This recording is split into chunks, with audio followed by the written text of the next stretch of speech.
Hello, everyone, and welcome back to the last episode of Sips to Tips on our FAFSA to Finish Line season. Okay, this is our last episode with Weston and John. We are pumped to get some more helpful tips from them on this journey, but before we do any of that, we must try our sips of the day. Yeah, I'm super excited about our sips for today. We have Scooters, and I work there, so I'm a little biased, but I'm super excited for everyone to try their drinks.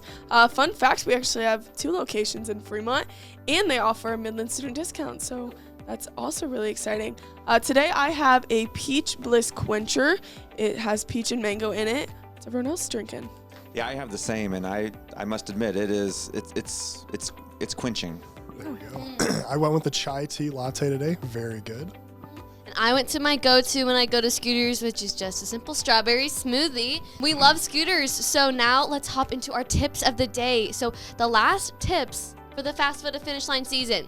We ended our last conversation with tips about payment methods, employment opportunities, scholarships, and all the ways to make investments when going to college. But what else do we need to know when school starts? Yeah, absolutely. So when you get to school, it's important to know a lot of the important dates that your institution sets. So at Midland, all of our bills are due on the first day of class. So that doesn't necessarily mean that you have to have the bill paid in full on the first day of class, but if you don't have it paid in full, then you need to have that payment plan set up by that date.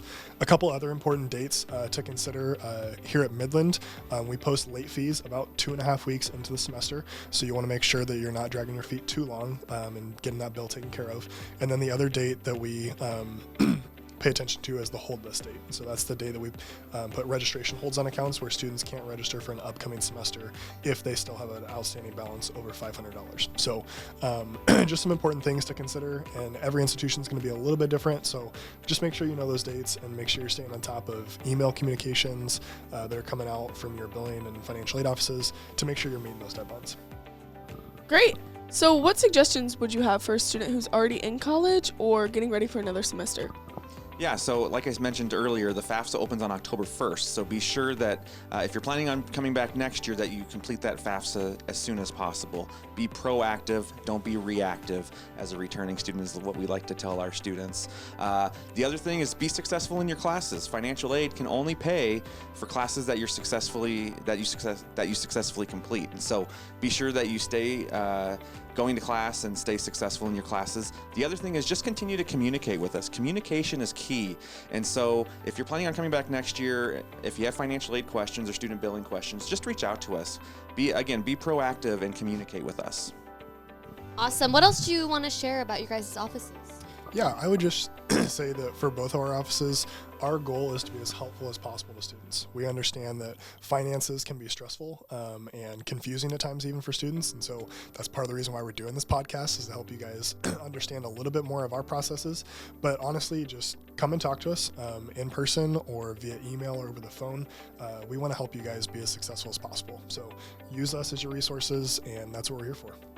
Wow, that was also amazing and helpful. Thank you both for all your wisdom and expertise on all these topics and for coming here to try out some sips and tips.